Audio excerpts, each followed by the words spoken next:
आज आपकी मुलाकात एक ऐसी लड़की से करवाने वाली हूँ जिसने अपने माँ बाप की वफ़ात के बाद अपने पूरे घर का जो बेड़ा है वो उठा लिया है। मेरे मम्मी पापा की डेथ हो गई, उसके बाद हमारे घर में कोई कमाने वाला नहीं था, तो फिर मैंने ये काम किया। बड़ी आपी को भी खाना बनाता आता था, उल्टे काम से तो बेहतर है जो आता है उसी पे कोशिश करें। बहन भाई का ख्याल जब आप घर पे नहीं होती कौन रखता है? बहन भाई हम उन्हें ताले लगा कर आते हैं, वो घर में रहते हैं। तो लोग आपको तंग करते हैं? तंग लोग बहुत ज़्यादा उल्टी उल्टी बातें करते हैं। दोस्तों हमारी वीडियोस को लाइक करें और हमारे चैनल को सब्सक्राइब करें ताकि हमारी हर आने वाली वीडियो आप तक पहुंच सके। अस्सलाम वालेकुम, एक पाकिस्तान के साथ मैं हूं आपकी मेज़बान तैयबा भट्ट। नाजरीन, माँ बाप का जो साया है जब सर से उठ जाता है तो जो बहनें हैं वही माँ की वजह हो जाती हैं। आज आपकी मुलाकात एक ऐसी ही लड़की से करवाने वाली हूँ जिसने अपने माँ बाप की वफ़ात के बाद अपने पूरे घर का जो बेड़ा है वो उठा लिया है। मेरे साथ मौजूद है, इन्हीं से जानते हैं। अस्सलाम वालेकुम। वालेकुम अस्सलाम। क्या नाम है आपका? आमना। आमना, ऐसे क्या हुआ कि आप यहाँ पर आके आपने ठेला लगा लिया? मेरे मम्मी पापा की डेथ हो गई तो इसीलिए उसके बाद हमारे घर में कोई कमाने वाला नहीं था, तो फिर मैंने ये काम किया। कितने टाइम से? मुझे तो 6 मंथ हो गए ये काम करते हुए। 6 मंथ से। आपकी खुद एज क्या है? 13 साल की हैं आप, और आपने पढ़ा नहीं, आप तालीम हासिल नहीं करती थी पर अब नहीं कर रही। पढ़ने का शौक़ है जी। तो माँ बाप की जब डेथ हुई तो ये वाला कैसे आइडिया आया कि मैं ये कर सकती हूँ, मुझे ये कर लेना चाहिए? मुझे कुछ और तो आता नहीं है, तो मेरी बड़ी आपी को भी खाना बनाता आता था, तो उन्होंने कहा था मैं जो आता है हम उसी को आगे लेके जाते हैं, उल्टे काम से तो बेहतर है जो आता है उसी पे कोशिश करें। ठीक है। और आपकी अपनी कोई है ख्वाहिशात, कुछ करना चाहती है, कुछ बनना चाहती है जो अब इसकी वजह से नहीं हो पाएगा? मैं तो अभी भी कोशिश कर रही हूँ, मैं चाहती हूँ मैं डॉक्टर बनूँ या फिर आलमा का कोर्स मैंने करना है, भी कुरान पाक हिफ्ज़ किया है। आगे इंशाल्लाह आलमा का कोर्स करूँगी, फिर उसके बाद डॉक्टर का कोर्स करूँगी। तो इस तरह से जब आपके अम्मा पापा ज़िंदा थे आप घर से ऐसे निकलती थी? नहीं, कभी भी नहीं, वो निकलने नहीं देते थे। मेरे पापा काम खुद करते थे और मेरी मम्मा भी जॉब करती थी। और अब जब आप घर से बाहर निकली हैं अपनी बहन के साथ यहाँ पर, तो लोग आपको तंग करते हैं? जी, बहुत ज़्यादा करते हैं। क्या कहते हैं? और फिर याद आती है माँ बाबा की? आती तो है उनकी याद। तंग लोग बहुत ज़्यादा उल्टी उल्टी बातें करते हैं। किस तरह की बातें करते हैं, क्या कहते हैं? वो कहते हैं कि हमसे बात करना, हमारा नंबर ले लो या फिर हमारे साथ घूमने चले, ऐसी बातें करते हैं। अच्छा, कभी किसी ने कहा यहाँ से अपना ठेला उठाओ, यहाँ पर क्यों बैठे हो, बगैर इजाज़त के बैठे?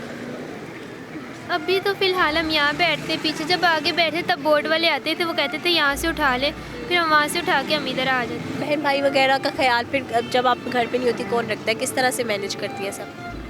बहन भाई हम उन्हें ताले लगा कर आते हैं, वो घर में रहते हैं। एक मेरी आपी का बेटा और मेरी बहन है छोटी और मेरा भाई, वो तीनों घर में रहते हैं। तो अच्छा, बेसिकली रीज़न क्या है आपने घर का खर्च उठाने के लिए ये सारा कुछ? जी, क्योंकि हमारा घर भी रेंट पे है, तो रेंट भी देना होता है, ऊपर से महंगाई भी इतनी ज़्यादा है, बिजली का बिल वगैरह। अगर हम काम नहीं करेंगे, हम भी बैठ जाएंगे, तो फिर तो वो कैसे चलेगा, हम तो सड़क पर आ जाएंगे। हम ना, जिस तरह से आपने बताया कि बहन भाई आपके भी छोटे हैं, फ्यूचर में उनको किस तरह देखती है?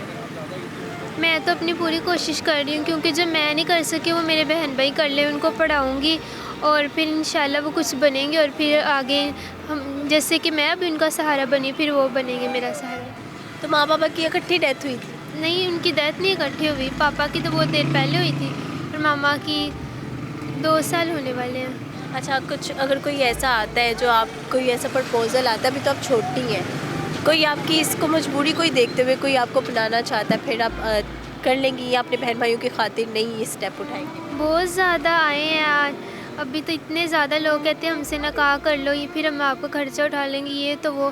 पर मुझे ऐसी कोई हेल्प नहीं चाहिए, मैं अपनी जो कर रही हूँ ना, मैं इसे ही कर कर आगे बढ़ाकर अपने बहन भाइयों के लिए भी कर लूँगी जो करना है। और बाकी जो मेरी आपी का बेटा है और मेरी आपी, हम मिलकर कर रहे हैं, हमें ऐसी हेल्प नहीं चाहिए। आयशा, उन लोगों के लिए क्या पैगाम देना चाहेंगी जो आपकी तरह मजबूरी के तहत घरों से निकले, लेकिन लोग उन्हें बड़ा तंग करते, बड़ा फोर्स करते हैं, जिस तरह से आपने बताया आपको भी किया जाता है, कोई पैगाम देना चाहेंगी? उनको हिम्मत करनी चाहिए और उन लोगों को मुंह तोड़ जवाब देना चाहिए। वो लोग तो हैं ही ऐसे, अब हम उनको क्या कह सकते हैं, पर हमें हिम्मत करनी चाहिए, हमें हिम्मत नहीं हारनी चाहिए। ठीक है। अभी आपके पास स्टॉल में क्या क्या मौजूद है जो आप डेली बेसिस पर लगा रहे हैं? दाल चावल होते हैं, दही भल्ले होते हैं, चने चाट होती है और पकोड़े होते हैं, साग रोटी मिक्स सब्ज़ी। तो इसमें गुजारा हो जाता है आपका, निकल आता है रेंट? जिस तरह से आपने रेंट के बारे में बताया कि आप रेंट के लिए यहाँ पर निकले। नहीं, मुश्किल से होता है। अभी 3 मंथ का देने वाला था, हमने 1 मंथ का दिया, अभी भी 2 मंथ का रहता है हमारा रेंट। हम तो कोशिश करते हैं आगे अल्लाह ताला को जो मन। 2 माल के मकान तंग करते हैं आपको? नहीं, वो इतना नहीं करते हैं तंग।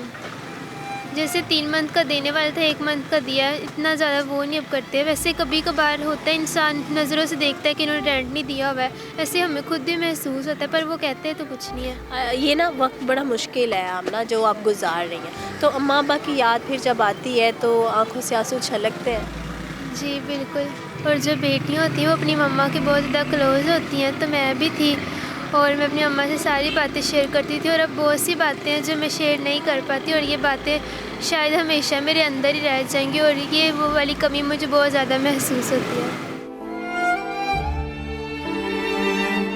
माए नी मैं किन्नू आखा दर्द विछोड़े दा हाल नहीं।